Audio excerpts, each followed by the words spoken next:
அதோட லென்த்துக்கு மட்டும் அது அலௌடு. அந்த 4 அடியோ 5 அடியோ அந்த சுற்றுப்புறத்துக்கு மட்டும் அலௌடு.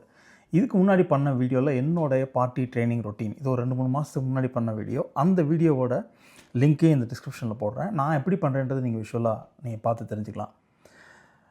அப்போ காளி வந்து ஒரு 4-5 மாத குட்டியாக தான் இருந்தால் அந்த ரொட்டீன் நான் டெய்லி பண்ணுறேன். ஸோ டெய்லி வந்து நீங்கள் ஒவ்வொரு தடவை பாத்ரூம் கூட்டு போகும்போது நீங்கள் அது கூட பின்னாடி போகணும்.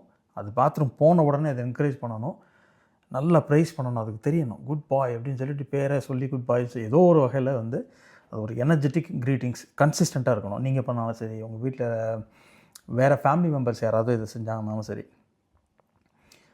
இதை பண்ணிவிட்டு ஒரு ஃபியூ மினிட்ஸ் அவனை விட்டிங்கன்னா பாத்ரூம் போக முடிஞ்சால் போயிடுவான். போனால் மறுபடியும் ஒரு ட்ரீட் கொடுங்க. கொடுத்து குட் பாய் சொல்லிவிட்டு அப்புறமா உள்ளே கூட்டிகிட்டு வாங்க.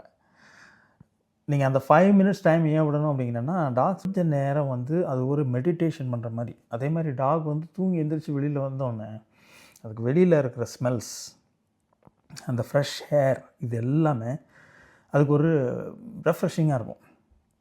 இல்லைன்னா ஒரு சின்ன ப்ளே டைம்னு கூட சொல்லலாம். அந்த ஒரு 5 மினிட்ஸ் அதை விடணும். 5 மினிட்ஸ் விடலைன்னா அது வந்து என்ன செய்யும், முதல்ல எடுத்தோடனே பாத்ரூம் போகாமல் அது பாத்ரூம் போகிறத ஹோல்ட் பண்ணி வச்சுட்டு அந்த 5 நிமிஷம் அதை விளையாண்டுட்டு அதுக்கப்புறமா பாத்ரூம் போகும். இது ஒரு சைக்கலாஜிக்கல் பேட்டர்ன். ஸோ பாத்ரூம் போனாலும் ஒரு 5 மினிட்ஸ் மட்டும் டைம் கொடுங்க.